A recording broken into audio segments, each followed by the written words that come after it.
everybody. Welcome to 500 Open Tabs. I'm Kaveh Taherian. And I'm Hannah Hillam. Welcome back to the show. Hannah, how you doing? You know, I'm definitely alive. That's about it. Unfortunately for our audience, yes, you continue I know. to Sorry, live. Everybody.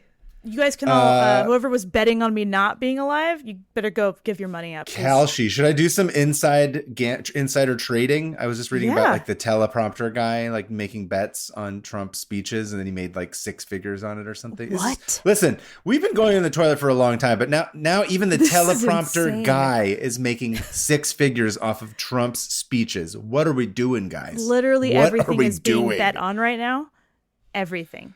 What should the audience bet on in terms of like, will you scream in this episode? Will you be like, I'm losing it. Hold on. I need to calm down. I'm yelling. Oh, I never do that. Not once. I think you're going to bring up fupas. You think so? Yeah. I feel like last episode was the first time I brought up a fupa. I think this is going to be a continuing fupa episode. Oh, just because of what I see, you have information that I don't. I understand. Yes. I thought you meant unprompted. I'm going to bring up fupas. Oh, no. I mean, that's a pretty good bet. But, like, you guys drink on this. Have a drinking game. Every time I say, I lost my spot, drink. And every time Kaveh says, stop scrolling. Yes. Drink. That's not just a message for you, by the way. It's also to the listener. Stop scrolling. Focus on this. This is really important. Nothing matters. Yeah, we got to learn about Coney Island fupas. The Coney Island fupa takeover of 500 Open Tabs continues this summer with another installment of Hannah Hillam's fantastic tabs. I don't really have much to report, so should we just get into it? Yeah, this is the 500th episode about Coney Island, at least that's how it feels. But it actually is the third one, and this is my summer series. It's the final installment because if I keep going, I'll never stop. So this is the only fine. way. I don't have to prep any tabs. I love it. Just keep going. I'm here to just Coney hang out. Island podcast. So Coney Island cucks, as I was texting you about earlier. You were like, if I keep doing them, we're going to be... And I'm like, we're just a couple of Coney Island cucks. Let us know in the comments if you would like us to change the podcast to Coney Island cucks. And all we talk about is Coney Island stuff. Yeah. And because I'm still kind of focusing on just this kind of 2-block area. And I thought that I could like branch out. But no, this is like where the 2 to 3 blocks where everything insane ever happened. And no, never at the same time. So I want to start with a quote, okay? It's Coney Island. This is by art historian Robin Frank, who authored the book Coney Island, Visions of an American Dreamland. And they say, Coney Island was a laboratory for the invention and testing of social, commercial, and technological ideas. Coney Island revolutionized the way people played. And it's true. It was kind of America's fun land or whatever. And as I mentioned last week, despite all the times it burned down, it did just keep coming back bigger and better. Like an STD. Like an STD, just flare up after flare up, literally. Like herpes. And herpes, gonorrhea, syphilis. It was untreated. His nose fell off. So personally, I think the speed and the closeness with which everything was built kind of contributed to the fire. Also, that there was no fire department until at least like 3 fires deep. That'll do it. Yeah. But most things I read about ended in fire, and I truly lost count.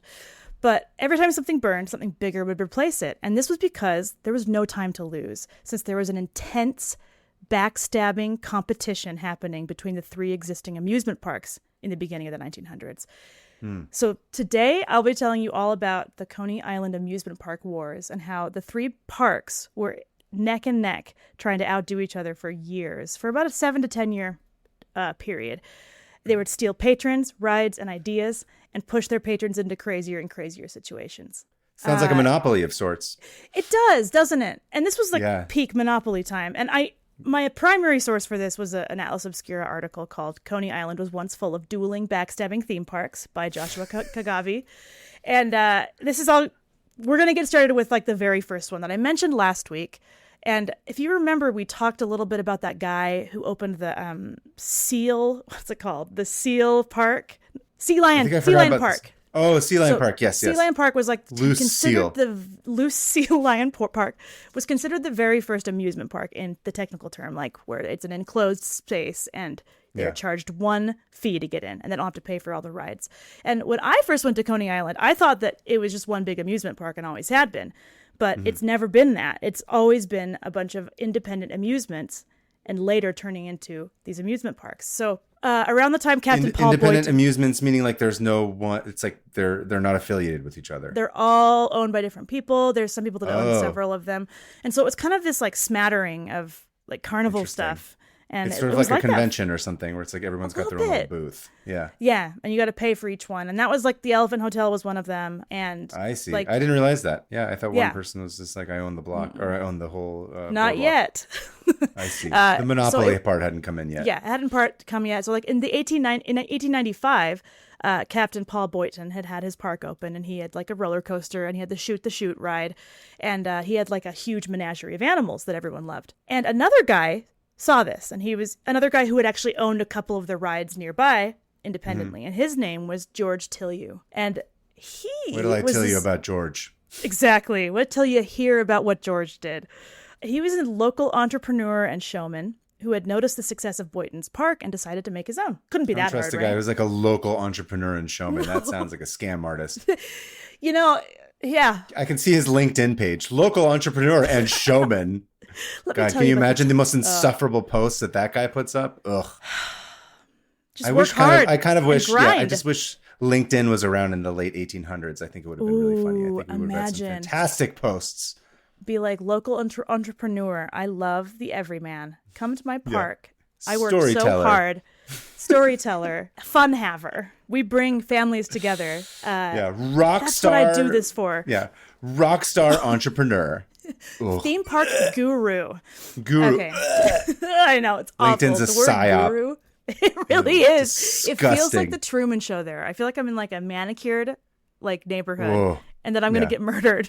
I don't know. Yeah. So no, even if you get murdered, you're like, I got murdered, but instead of crying about it, I turned this into an opportunity. I turned it around. Yeah. So George Tillieu said, instead of crying about it, I built an amusement park better than Paul Boynton's. So this guy he had experience. His parents had actually owned some of these attractions at some point. Oh. And Nepo entrepreneur. He had money. That's the thing. He had his daddy's money. They always do, dude. And so he even made some of his own money, like opening up his own sand stand on the beach, which means that sounds racist. It's not. Well, he would just bottle sand and seawater and sell it to Midwestern tourists. And well, do they have sand in the Midwest? Like not beach sand. Oh yeah, there's no beach sand. You're landlocked. Yeah. And at that point, is lake sand different from ocean sand? I've never even thought about this. Anyway, so George Tillieu, he's like, dude, I sold sand on the beach. I can probably have an amusement park. And he sees this guy enclosing all of his stuff, and he's like, that's genius. And enclosing all of his stuff? Enclosing all of his rides. Like Paul Boynton was like, here's a theme park, first one. And George Tillieu was like, that's genius. Oh, enclosing it meaning like creating it as like one a fence dedicated area. Okay. Yeah. I thought I meant closing it off like it's gone and it gets shut down now. Oh, no, there's no fire, so of course it's not gone. The only way anything dies is by fire. Fire, yeah. Even then people are like, come ride on the fire roller coaster for $13 extra. Genuinely, we're going to get to I would do that. Because there is a fire roller coaster. 100% I would ride the fire roller coaster. That sounds fun as hell. There was fire attractions, which is just like, guys, come on. Have you learned nothing? At that point, no, right? No. Anyway, so Tillieu was like, I have a bunch of these attractions already. I've got a few like coasters and a couple of like, he has this thing called the steeplechase ride. Coasters, couple of koozies, whatever you need. Couple of koozies, couple of like drink holders that you can attach to like a floaty in the pool. Yeah, he has one of those too. Sarah loves that kind of crap. Why? They always don't I can't. If I move, they fall over. Does Sarah just not move? Filled with, you know this. Our house is just filled with crap. And there's always some like, Sarah check out this floaty that I got. Yeah, she does love novelty stuff. I appreciate. I have more cozy. I have more like half my apartment is koozies. Like it's just like a koozie room. We have a whole extra bedroom that's just filled with koozies. I don't think I've ever once needed one. You know what I mean? No, you don't need a koozie. Just don't be a coward. Just drink it fast. If it's cold, finish it. Or drink it lukewarm. Yeah. Also, like, who cares? Sorry. Okay. I just drink fast as well, no matter what it is. Which is why I'm like, what do I need a koozie for? Yeah. Oh, well, I'm going to sip on this over the next hour? No. I'm downing it. Okay. Exactly. I'm getting upset about koozies. My rage at the world and my situation is being funneled straight into my anger at Kuzi's existing. I have to go on. I have to keep talking about something that's not this. All right. I have not made it past his. Anyway, so he had this ride called the steeplechase ride. And it was like mechanical horses that you could sit on. And it was kind of to mimic the race course nearby, because that was what that place was known for. So you could hop on these mechanical horses and it would just like zip you down this metal track, and people would just love it. They laughed, fell off. It was super dangerous because cracked their skull open, held on in any sort of way. You just had to hold on to the slippery metal horse. And it was really popular. So he's like, I'm going to make that my main attraction, and I'm calling this Steeplechase Park. So in 1897, he opened Steeplechase Park, and his ideology was to put laughter first. So, like, everything he did was to make people laugh. Like, if they came, there would be no fighting because they'd all be laughing, and no stealing because they'd all be laughing. So he said laughter is one of the most important factors in life, and laughs have been the best thing I ever offered to the public. It's like, okay, George. So he built his rides with that in mind. So things that kind of put people in a situation that's kind of like silly and like, whoa, how did I get here? Like something called Human Niagara Falls. Don't know what that was. Couldn't find anything about it. The Earthquake Staircase, which I think is exactly what it sounds like. And something called the Soup Bowl. Again, could find no documentation on what the Soup Bowl was, but people loved it. I hate most soups. Most soup is just like, why? What am I doing here? I don't like soup. What? There's like a couple of soups that I like, but otherwise, generally speaking, I'm like, wow. Yeah. I love soup. I know you would. I love it. What do you love about soup? It's delicious. Soup. What soup do you love? I love a lot of soup. Oh, you can't name a single one. I don't want to because you're going to make fun of me. You don't have a single soup that you can say? I like potato leek. I love potato leek soup. Yeah. Oh, I love potato leek soup. How predictable. That's what I mean. Everything I say is just going to be like, oh, Hannah, you're boring. Okay. I'm just trying to goad you now. That's it. Oh, I know. I fell into it knowingly because people like it, and I have to eat shit sometimes. I like osh. That's the only soup I really like. What's that? Osh is like the noodle soup, the Persian noodle soup.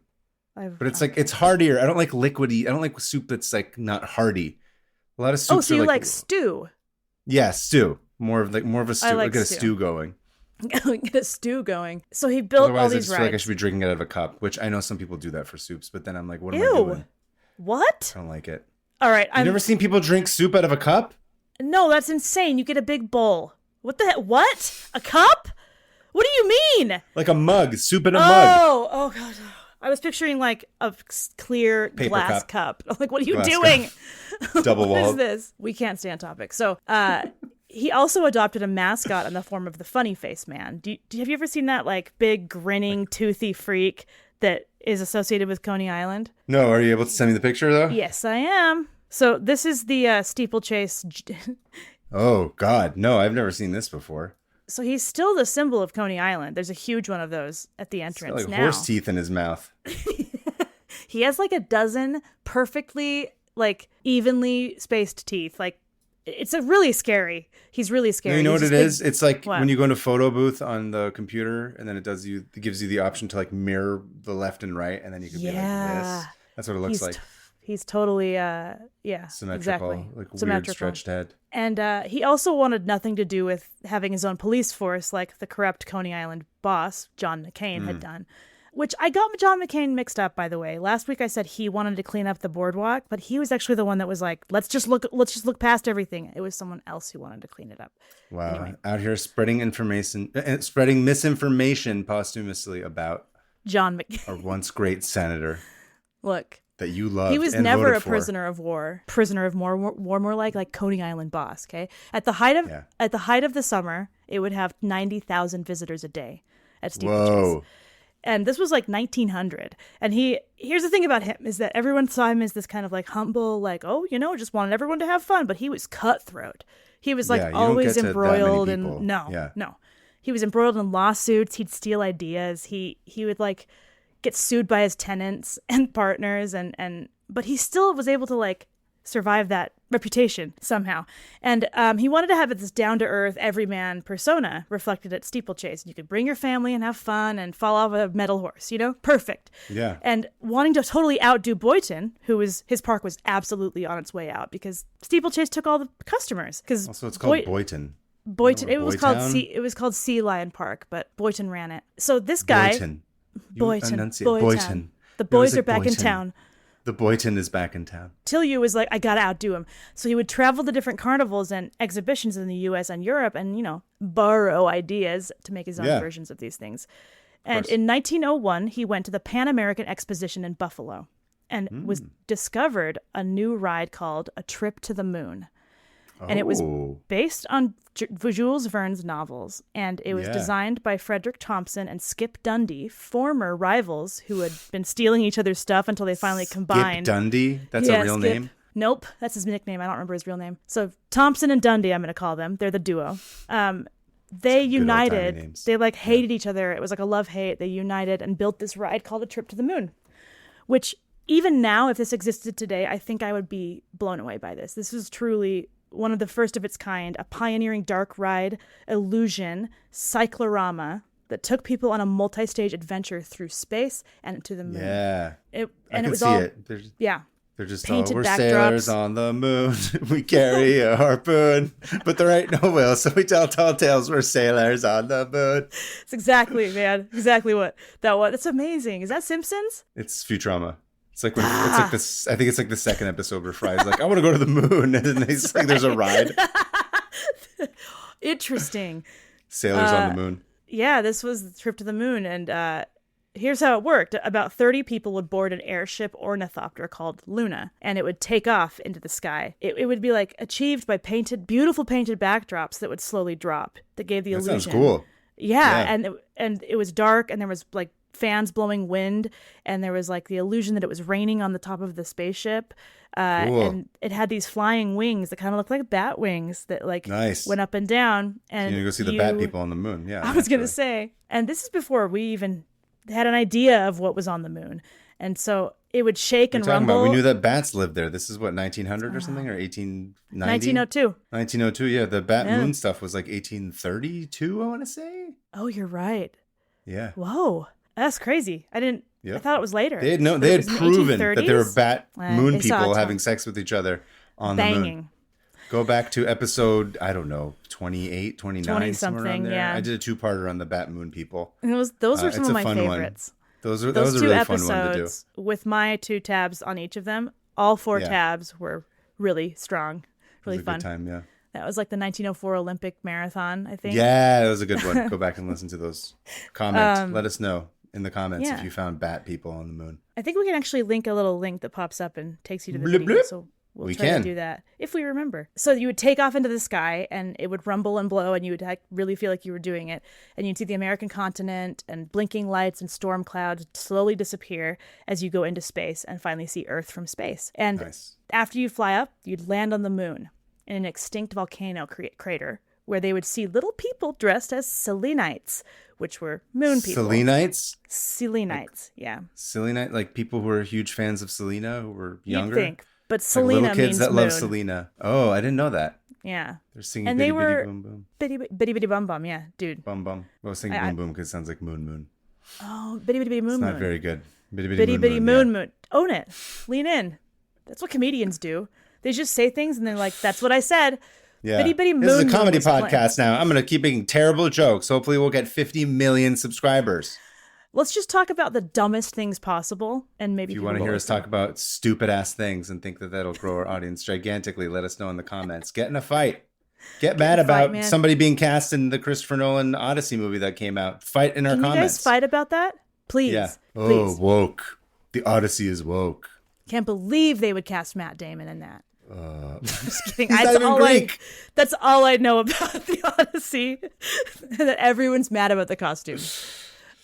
So these moon people were actually genuinely little people who were hired to, and there's a whole discussion to be had about, actually being able to get jobs versus not being able to get jobs. And a lot of little people at the time were like, this is kind of our only way of making money, but it's also really inhumane. So they hired little people to be the moon people, and they'd sing and dance and escort the people through chasms and caves and bridges to the underground moon city into the throne room of the man in the moon. And it was this giant statue, man Andy in the moon. Kaufman was just sitting there waiting for them. He's like, hey, I'm not dead. Yeah. Thank you very much. He's like wrestling a bunch of moon people. Yeah. And now I will sing Selena for you. Bitty bitty moon. On stage nearby was a fountain that shone with colored lights, which blew everyone's mind because they were like, electricity and water, what? And it gave a rainbow spectrum that danced on the walls. And these beautiful moon maidens would dance in the throne room and eat green moon cheese. Ew, so green cheese is not a good thing to eat. This is where the ride takes a turn for me. Spoiled moon cheese. Yeah, they would feed you pieces of this green dyed moon cheese. Ew. Yeah. And then they'd lead you through to the gift shop where you could buy your own own block of green moon cheese to take home. That's what I want. Merch. And it's all about that merch. I went to the moon and all I got was green diarrhea. Besides a stranger feeding me dyed cheese, I think I really would have loved that ride. I know. Most of that sounds awesome. So Tilly saw this and he was like, this is the best thing I've ever seen. And this has to be at Steeplechase Park. Wildly popular. Lines were really long. Presidents and leaders and senators and their wives all loved it. And Edison loved it. He went through it and he was like, this is awesome. How do I steal this? Yeah. Surprising he didn't. George Tilly did. He's too busy throwing up and having diarrhea everywhere from eating the green cheese. The moon cheese. Edison diarrhea debacle. Ew. He patented diarrhea. All of us have to pay Edison this summer. Diarrhea Boy Summer. Haven't you seen that? It's Diarrhea Boy Summer. Yeah. Okay, George. I saw the one that was like my parents got to experience the summer of love, and all I got was a summer of diarrhea. Dude, I'm just waiting. George Tilly saw dollar signs, and despite realizing that Thompson and Dundee were actually really talented showmen and pretty shrewd businessmen, he lured them to Steeplechase to debut their moon ride. And the first year it debuted, everyone freaked out. They loved it. And Tilly was right. He was correct with his suspicions because Thompson and Dundee immediately began planning to ditch him and open their own theme park literally right next door. Yeah. They had seen an empty piece of land that had once been the home to the Elephant Hotel, and nothing had been built on there. So they were like, we're going to buy this. And nice. Tilly was like, please, no, please don't do that. Please stay with me. And they got in a huge argument, a huge fallout, and they left angry, never to be friends again. Bummer. And they built what's called Luna Park. So they named Luna I know Park. Luna Park. Yeah. Yeah, it's still here. Well, the modern version of it. They built Luna Park and...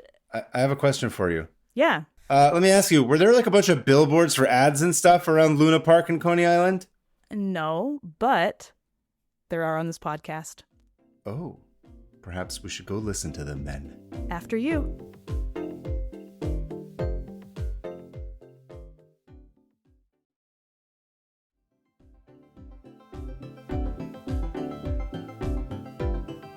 And we're back to Luna Island.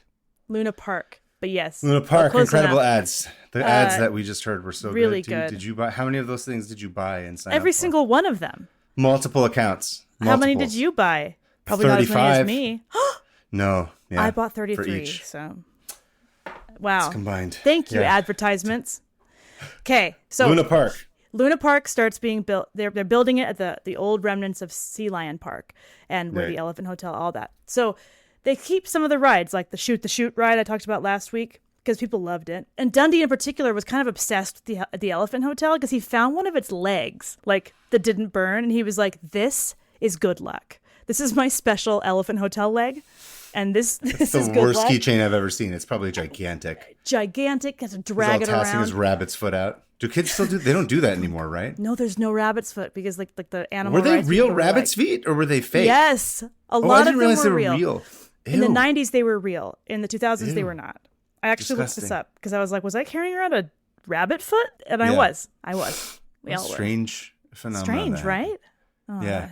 do a tab on that. So he had a lucky elephant leg, and he ended up being like obsessed with elephants after finding this elephant hotel leg. And Dundee was like, this is everything. And so he like had the largest herd of elephants in the world at one point, and he only ever wanted to make elephant rides. And Thompson was like, we have to not just do elephant rides.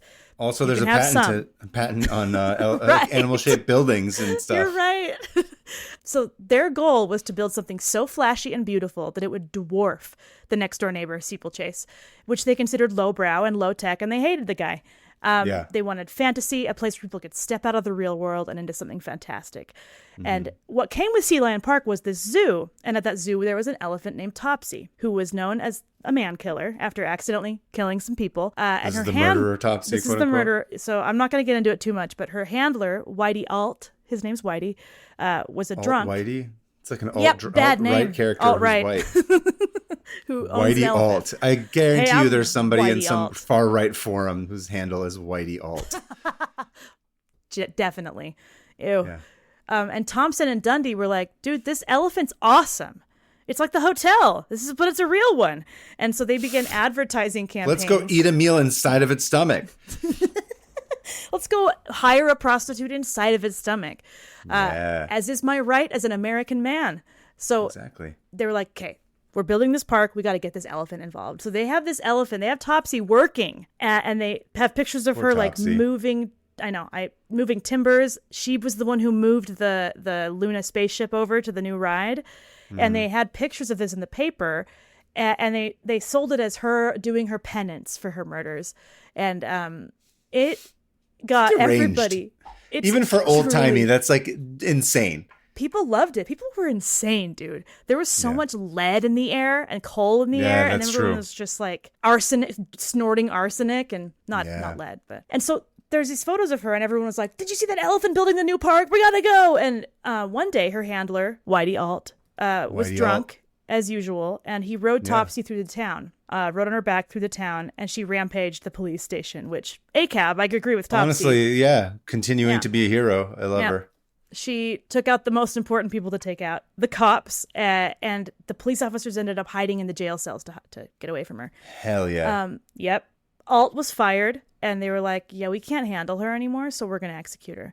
And so this was always part of the plan, to get people to look at Luna Park. It hadn't even been built yet, and they were like, check out our elephant execution, and it got people hyped for Luna Park. Yeah. They were like, I'm going to that place. Dundee and Thompson killed an elephant. That sounds insane.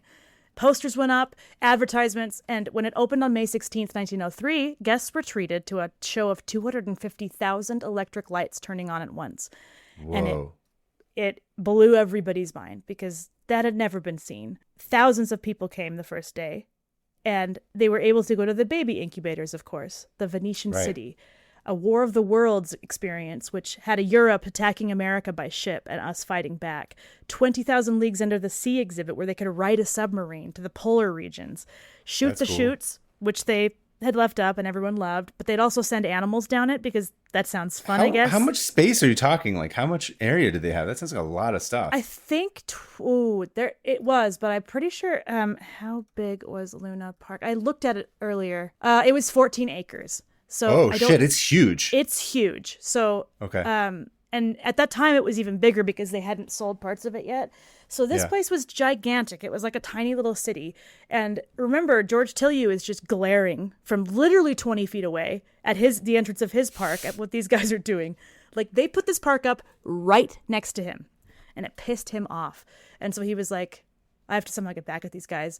But all they were doing was just these incredible things with electricity and circuses and a bandstand and indigenous villages where people could see what it was like to live in the Philippines. And but as people who have tabled at multiple conventions, it is very annoying when someone comes and tables next to you and then sets up like a neon electric sign that's very bright, and then it overshadows. And you're like, that's not what the rules are for these places, but I guess I have to compete with this now. Yep.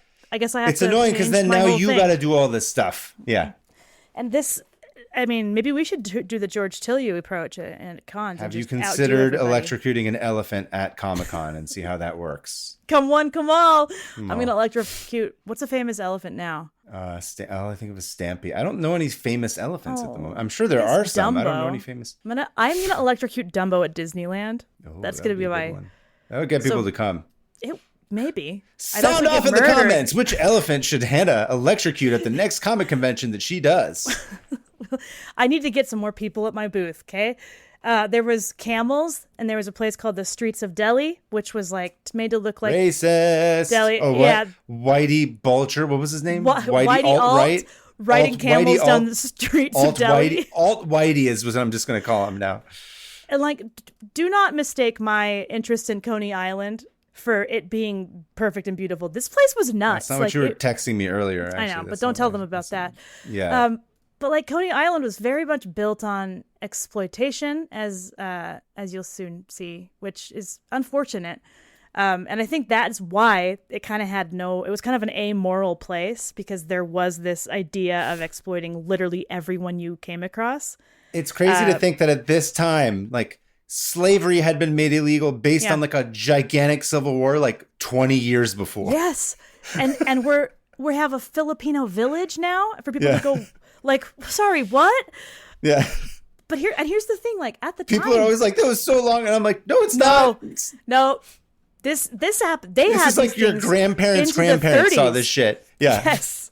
Or at least heard stories about it. Like, dude, and it was so normalized, but there were people in the papers that were like, this is messed up. So I don't want to say that. Oh, even then, back then. Oh, the woke press wasn't satisfied with being press racist. Was like, why are we pretty much enslaving people in these theme parks?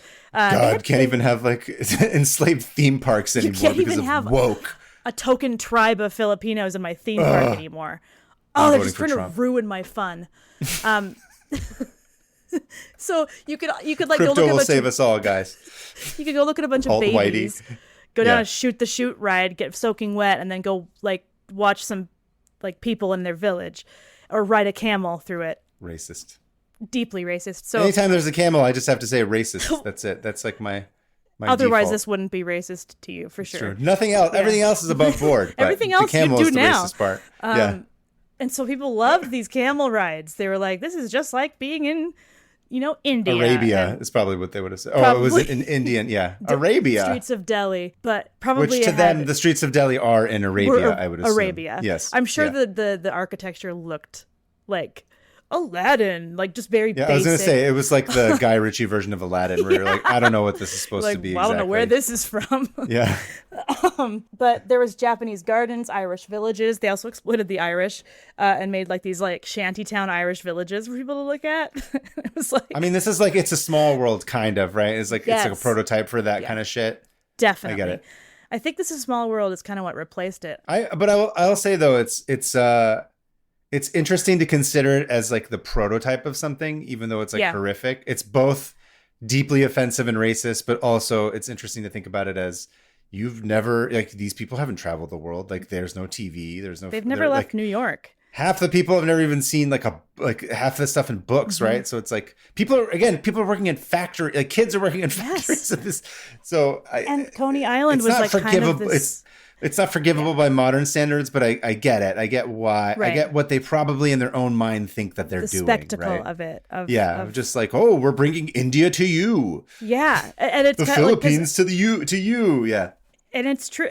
Like it's hard now to even stomach thinking about this, because it's like, that's really gross. But at the time, no one had been a lot of these people hadn't even been outside of New York. They were working in these factories, like you said, and they had to come to like have a weekend away.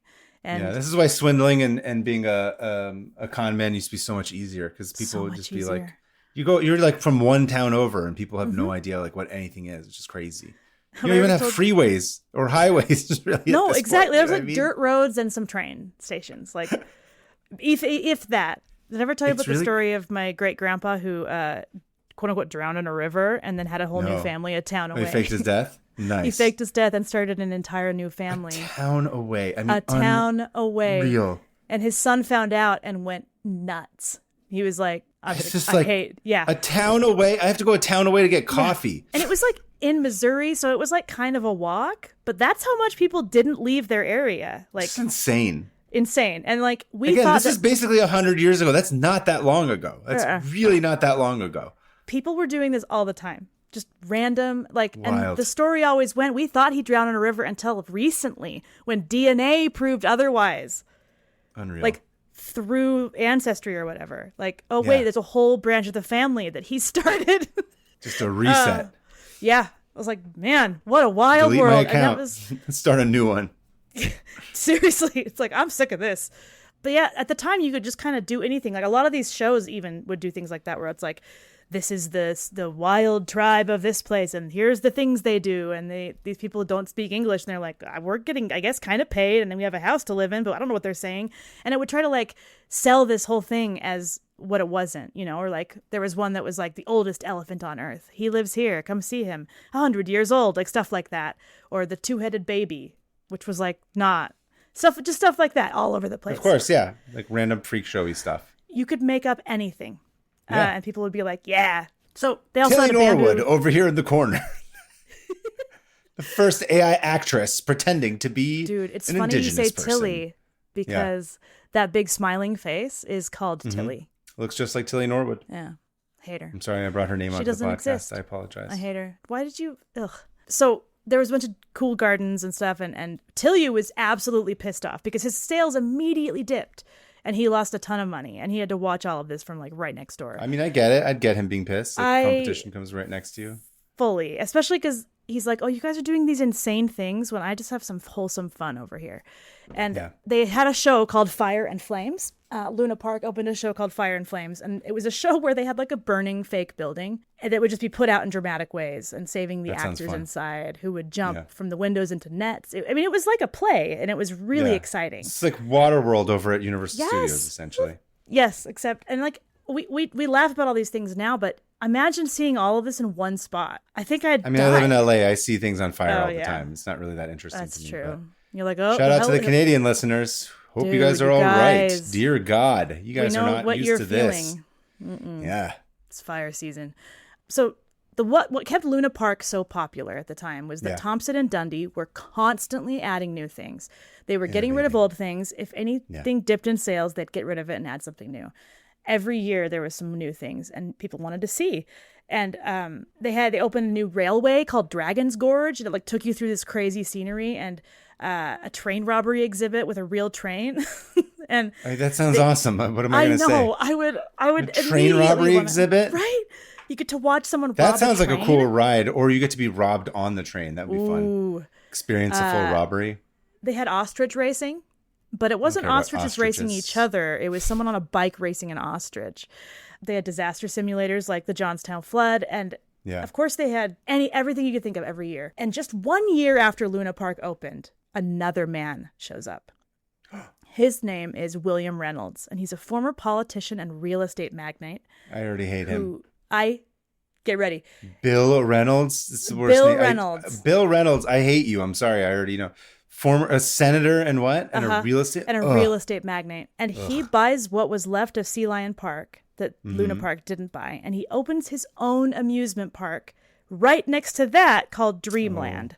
They don't that, do they? No. There's 3 parks. The entrance is within like very short walking distance of each other. And they all hate each other. Yeah. And Reynolds was a slippery man who had absolutely no creativity whatsoever. And he immediately stole a bunch of ideas and built his own rides that were bigger and better and more flashy. He sold it as this classier version of the other two because he's like, well, they're kind of gross and flashy, but this is like for the classy rich people. It has like a glowing white city and wealthy crowds. And we serve you Grey Poupon upon entry. Seriously. We're gonna exploit our workers different. Everyone here wears Lululemon as they walk around in aloe. He copied the shoot ride, but made it go out over the ocean instead. He built a huge electric tower that looked just like the other guys' electric tower, and he also saw them building that fire and flame attraction at Luna Park, and he was like, I'm gonna make it better. And he made his own called Fighting Flames, which was bigger and more elaborate with 2,000 firemen and 4 engines that would show up to put the fire out. He even opened his own infantorium. He's like, I'll get me some babies. Okay. We can do this. This is really terrible, but like, we can cut this if it's not appropriate. But when you said Fighting Flames with like 200 firemen there, and in my mind immediately I was like, oh, it's like he's making this gay conversion therapy place. But then he brings in like 200 hot firefighters to work, so it just repeatedly doesn't work. Gayer. Yeah, it's like it just exacerbates. The audience goes home gay. I saw too many hot men in firefighting outfits. Guess I'm gay. Gayer. Gayer. Because they're trying to convert them. Yeah, they're trying to convert them to not be gay anymore. But dude, I should do that. For some reason, go door to door and try to convert people to being gay. Did you do it? Have you tried it? No. How would you do that? I don't know.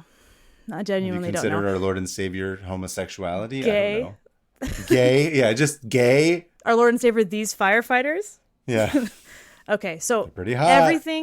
Everything Steeplechase did, Luna Park did better, and everything Luna Park did, Dreamland copied and made bigger.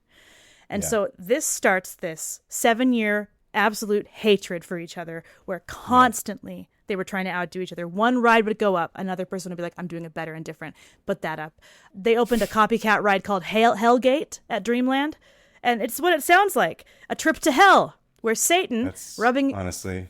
It's actually, I want to go on this ride. Cool as hell, yes. Rubbing his hands in glee, watches as riders get into a boat that goes down a narrow whirlpool until the boat seems to disappear into it, swallowed up by hell. And it was an illusion, and it blew people's minds. They were like, there was like devils with wings and fire around, and it turns out it was like it was all constructed to kind of be made of wood and iron, and the water, it was like a trick of the eye, and no one would actually get iron wet. Helps us play, yeah. They also opened one called The Creation, which was just the Genesis part of the Bible. And that was because New York City required all amusement parks to close on Sundays unless there was something religious in them. And so Dreamland was like, well, we're going to stay open not just 6 days a week, but 7. And we're adding this Creation. And so they got even more money. Nice. And Luna Park retaliated by copying the Hellgate and opening Night and Morning, where you'd also go in a coffin-shaped boat and lowered into the ground to tour the afterlife, where you'd see hell. That sounds like your dream. I know. Bury me. So you could start your day in the Garden of Eden at Luna Park and end it in hell. And despite all of this, Luna Park still remains the most popular. And 1907. They were the generator of creative ideas, actually. Yes. As opposed to... They were changing every year. And I mean, it makes sense. They had these two guys who had energy and creativity and the means with which to like execute crazy rides. Yeah, and the other one was just a rich guy who was stealing ideas copying from creative people. Yeah. And the other one was kind of the down on his luck everyman, as he wanted everyone to think. The carnival barkers were so close to each other that they would just scream over each other, and whoever yelled loudest would get the people to come to their ride. Awful. And in 1907, Dundee and Thompson's relationship starts to kind of fall apart because Thompson can't stop drinking and he can't stop spending money. And he meets the famous actress Mabel Taliaferro, and he becomes obsessed with making her the star of Luna Park at any expense. And he pours his time into that. And in February of that year, Skip Dundee ended up dying of severe pneumonia attack, leaving Thompson on his own without the stability of his financial brain. Yeah. And Thompson begins overspending, doing whatever he can to add more and more insane stuff. And Luna Park wasn't the only unlucky one that year, because on July 29th, 1907, a fire begins in the Caves of the Wind attraction at Steeplechase. Caves of the Wind? Yeah, whatever that is. So the fire starts where there's a bunch of wind? Yes, 100%. And it blows the fire quickly through the rest of the park. And the sea wind picks up, and it burns down almost the entirety of Steeplechase Park. Holy shit. George Tillieu stood watching, stoic and calm, while it burned. And he even made jokes and pointed out how he had no insurance, but at least the flames looked beautiful in the wind. What else can you do? Yeah. Covered in ash, he went to Sunday Mass while it finished burning, and came back and put up a sign that said, I have trouble. No, he said, to my friends, I have troubles today that I had not yesterday. I had troubles yesterday, which I have not today. On this site will be built a bigger, better Steeplechase Park. Admission to the burning ruins, 10 cents. And he made back a quarter of his earnings that day that he usually would have had just by charging people to see the burning ruins. Yeah. Now, that's a good LinkedIn post. Yeah, it is. When my park burned down, I didn't cry. I didn't cry. I got creative. I turned a negative. Through the Lord's I turned tragedy power into an opportunity. I charged 10 cents for people to come look at my burned down ruins of a theme park. It's funny because like people that lived near Coney Island, it genuinely was like a show. When one of the things would burn down, they'd be like, "It's burning again, run! Let's go watch look at the fires." Yeah. It was like part of it. It was like another fire, and he had received a bunch of threats written in Italian about somebody wanting to blow up his park. And so interesting. There's rumors that it was started on purpose and that maybe he started it. What did the Italians have against him? I see.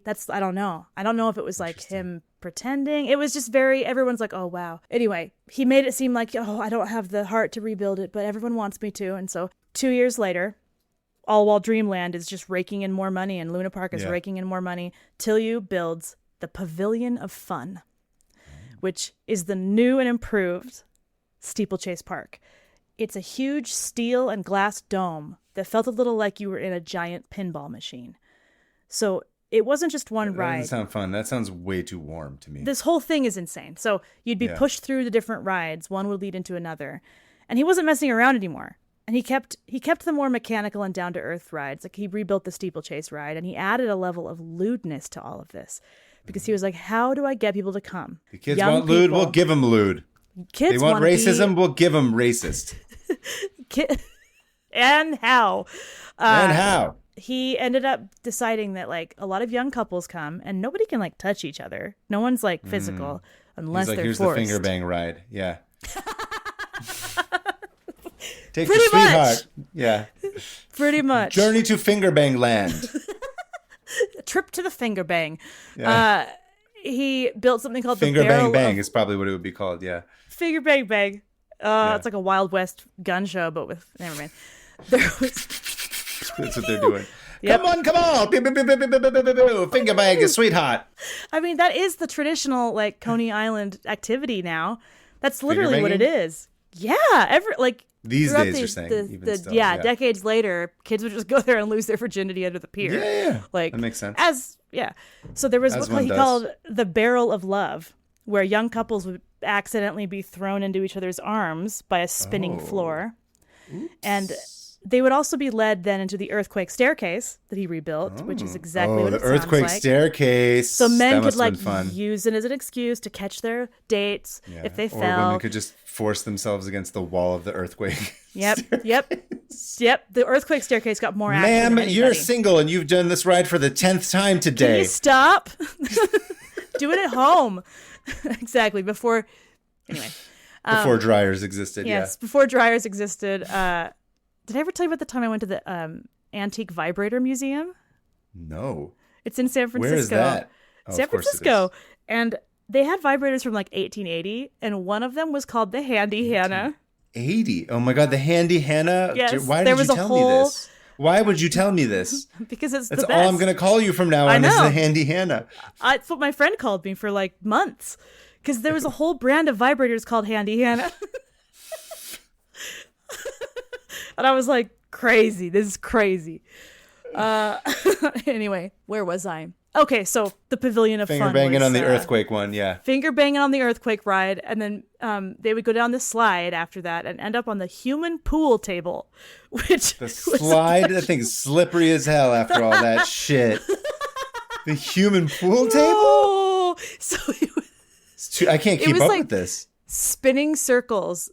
And they'd use to like jump around and avoid hitting each other and falling. And then they would also go onto the human roulette wheel, which is exactly what it sounds like. They would spin them around at like G-force and it would spit them out and it would like, they'd get hurt. They'd like fly against the wall and they'd laugh. And the visitors could then go to the human zoo, which turned the tables on them when they entered and realized they were in the cage. And you are the exhibit. Yeah. And they were given peanuts here and kind of debased a little bit. And he even added something called the Blowhole Theater.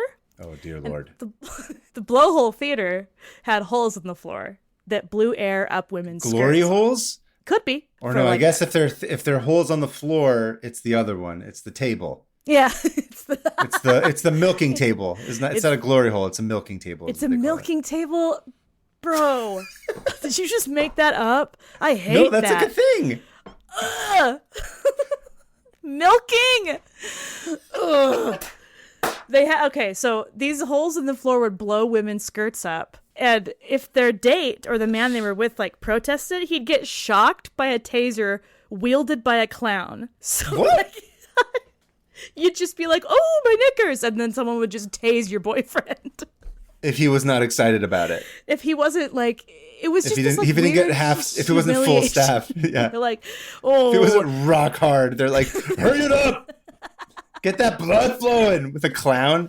It's going to backfire. You're just going to get a boner from the clown every time. That's why. That's the Pavlovian response. Wires are going to cross, and suddenly you're going to need a clown to I can't get an erection unless a clown electrocutes me. I can't have my erection until I have my morning clown electrocution. Yeah. So that would happen. It was kind of this weird, like, debasing, like, I don't know. I can't figure it out, but everyone loved it. Yeah. So you're getting clown electrocution boners. What's not to love? Yeah.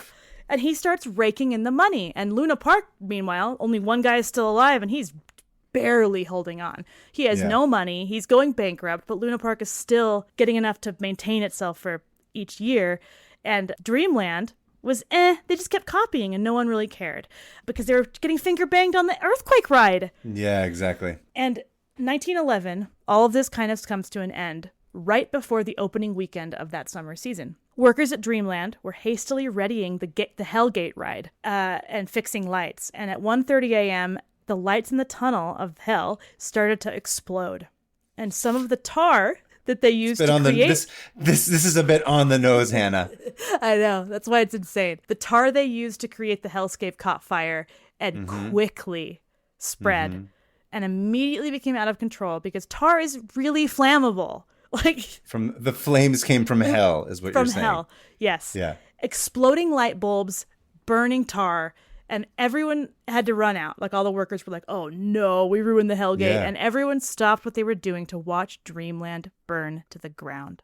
Nice. Luna Park and Steeplechase were unharmed, and I can imagine their owners were like, "Yeah." Yeah. And this was the beginning of the end of the golden age of amusement parks at Coney Island and the end of that rivalry that was happening. And everything started slowing down. Thompson went bankrupt and had to sell Luna Park. World War I broke out, and the country started using cars, so they could actually travel outside of the state now easier. Damn it. And take them to further away places. You had to go further away to start a second family. You couldn't just do it in like one town over anymore. And nowadays, there's whole sites that say, "Are you also dating this man?" You can't do it anymore. That shit's crazy to me. Yeah. There's Great Depression. Forums where you talk about people. That's insane. Yeah. Like, that's bizarre. Oh man, it is, right? It's a little bit strange. It's I get it, but also it's like, oh no, this world is really crazy. Yeah. Why can't we just burn down a Hellgate ride and bang our side piece on the weekends like I want? Yeah, I'm trying to have sex with a clown with a electric shock taser every weekend while I'm getting milked. At the Blowhole Theater. At the Blowhole Theater. Buy another clown. Continue. I'm sorry. Yes. The Depression happened and the parks deteriorated and most of the sideshows and everything had shut down. In 1944, unsurprisingly, a fire destroyed most of Luna Park, what was left of it, which had already been suffering from low numbers. And it did reopen in 2007 in a smaller version of it, and it's like a modern day version. And the rest of the parks hobbled along until 1964. Sorry. The rest of the parks, meaning just Steeplechase, hobbled along until 1964 when Steeplechase closed for good, having been one of the only ones to outlast every other. Damn. So, George Till, you had the last laugh. Yeah, falling off of metal horses was ultimately the longest running one. Yeah, the person who bought Steeplechase was Fred Trump, Donald Trump's father. And he wanted to build housing on the land. And he had already been absolutely awful all around New York with his racist housing policies and he wanted to buy this whole thing and just rip everything down and build these houses. He threw a demolition party where a bunch of busty bikini ladies were given bricks to throw through the Pavilion of Fun stained glass windows, and then he demolished it. And I hate him. But it's just like those bikini ladies were having fun, I guess. Can I send you a picture of them? Fun. I'm sure they didn't have fun. No, they didn't want to be there. Here's them. I'm sure that some other stuff happened. Yeah. I don't think they wanted to be there at all. Let me send you this picture. Are you sending me a picture of Fred Trump in a bikini? No, not yet. Sorry. Here they are about to throw bricks through the window of Steeplechase. Oh, no, they already have. Sure, okay, I guess. Yeah. They're wearing construction hats. Yeah, it's so tacky. It's so tacky and garbage. You'd think you'd expect more from Fred Trump. You would. You'd think he would actually be have a little class, an honorable person. And so that ended that rivalry, and Coney Island kind of just fell into disrepair for decades until the 70s when they tried to bring more life into it, and it worked. Yeah. And they restored the Cyclone, that big roller coaster, and they still kept all of those the Bowery and the Surf Avenue restaurants and like for example Nathan's Hot Dogs was there, and it had never changed locations, and it was extremely popular. So like the hot dog was wildly popular, and they would even do crazy things. Like they found a big beached whale on the beach of Coney Island, and they dragged it over to Nathan's so people would come look at the whale and buy a hot dog. Horrific. Awful. And then they blew it up with dynamite. This harkens back to your... Anyway, so there was things like that happened. The Mermaid Parade started, which is like still going, and just like random stuff, you know. It became like a den of iniquity again, where people would go to just do whatever.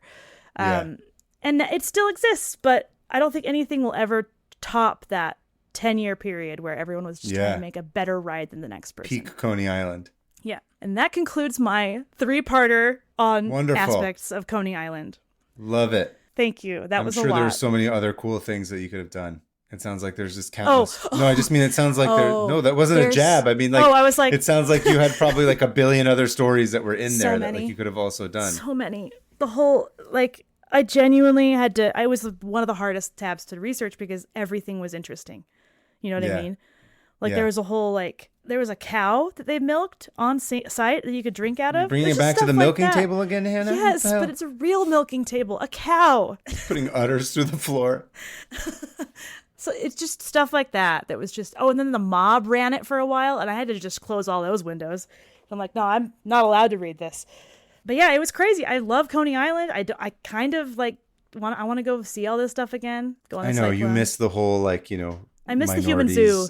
Yeah, the human zoo and the minorities, and then the sand thing, and like all the most racist parts. Of course, you love the head shapeatorium. Let's call it, where you compare different head shapes of different races because that's measure like a favorite them. Thing to talk about. Yeah, they give you the forceps. What do they do to like measure head shapes? I don't know. It looks like a compass, basically, from like. When how we do were you know what school. it looks like? Do you measure head shapes too? I don't know. I'm just assuming that that's what you would do, right? How else are you going to measure a head shape? I genuinely don't know. You're the one who has all the books on head shape sizes and stuff. I found out that art book I have that has all of that is from like the 50s. I'm like, why did they give this to us for art? They're priming you. Anyway, thank you for that wonderful tab. Hannah, how would you like to... is this going to be another fire one? Is that how we're going to close these tabs? I think all of them have to burn down, right? How about electrocuted by the clown? Okay, a clown electrocution right to your butt, okay? Yeah. You ready? Okay, yeah. 3, 2, 1. Okay. Oh, man, there's so many. All right, moving on to listener emails. Today, our email is from Kristen from Naugatuck, Connecticut. Oh, hi, Kristen. Hi, Hannah, Kava, and Alyssa. I've been meaning to write in for a while now, but my ADHD said no. Sad face. I get it. Anyway, I've had a tab open for the longest time about a phenomenon that you guys may or may not have heard of. It's called the Mariko Aoki phenomenon, or Mariko Aoki Gensho. Okay. And it refers to the sudden urge to poop emoji crunch out a butt steak, poop emoji, upon entering a bookstore. Okay. Oh my gosh. I don't like the word butt steak, Kristen. Bookstore butt steak. The sudden urge to take a shit as soon as you go into a bookstore. Why is that? I guess this was first studied by Japanese social scientist Mariko Aoki. Aoki wrote an article about this effect in a magazine article published in 1985. No one seems to know why this happens, but it seems like it's pretty common, at least in my circle of friends anyway. Barnes & Noble hates to see me coming, LOL. If it's true, though. Yeah. Anywho, thank you guys for giving me a few new fun facts to share with my friends and family against their wills. XOXO, Kristen. By the way, and one more thing. Last Easter, I made it a point to tell my family the story of Isukiri Christ, and they all loved it. Keep it Josie, y'all. The Japanese Jesus. Japanese Jesus from episode 3? 2? Oh, yeah. 2. I think it was one 2. of the first... I think 2 was the whale. I think it was number 4. Oh, you're right. Actually. 4. It was 4 because I did the... Man, there's a lot of throwbacks to our like early episodes this season. That's funny. I don't know why that's happening. Yeah. I don't know either. I think anyway, yeah. If you guys also have a tab that you'd like to share with us, please go ahead and send it to 500opentabs@gmail.com. That's 500. And Hannah, follow us. If you want to follow us, you can follow me at Hannah Hillam and us at 500 Open Tabs. And you can follow me at PermaFriends on Instagram and Kava Taharian on Blue Sky. At the time this one comes out, we'll have finished San Diego. The next show we have coming up is Oklahoma Comic Arts Festival. We're very excited about that one. We're going to get to stay with our friend Alex Brott, former guest Alex, and our friend Robert, who's also been helping us coordinate getting out there and not dying, hopefully. I'm excited about this one. From what I understand, it's a free show. So I think it's going to be crazy. Yeah. Yeah. It's free. It's all one big day and it's free. There's like workshops and panels and booths and you get to just meet a bunch of comic artists and it really highlights the comic in Comic-Con. It's almost like what Comic-Con used to be. Anyway. If you are in the Oklahoma area, let us know. Or if you know someone who's in the area, tell them. I believe it's the weekend of September. It's the second weekend in September, I'm pretty sure. So it's going to be on September 12th, which is a Saturday from 10 a.m. to 6 p.m. Please come find us. We don't have table numbers yet, but I have no idea what to expect. I've never gone there. I've never been to Oklahoma. Me neither. It's going to be fun. I don't know how big the space is or anything, but eventually we'll have information about that. But that's coming up next month, or I guess maybe a month and change, because I think this is still the last week of July when this comes out. But anyway, as far as next week's episode, we're going to take a little break because it'll be the week that we record these in advance. But I believe next week's going to be an AMA. Yes, we asked for questions a while ago. Yes. And this is going to be the AMA that we recorded. I think we do it in person. It was in person, right? I believe so. Yeah. We did it in person, and we'll be back to the regular program the week after that. But yeah, in the meantime, Hannah, I don't know, keep it Josie at the Richard Nixon tribute toilet in Gwen Stefani's The one in the airplane? Keep it Nixon at the Gwen Stefani party in the ocean toilet, Josie. Thanks for listening, guys. We'll see you next week. Bye.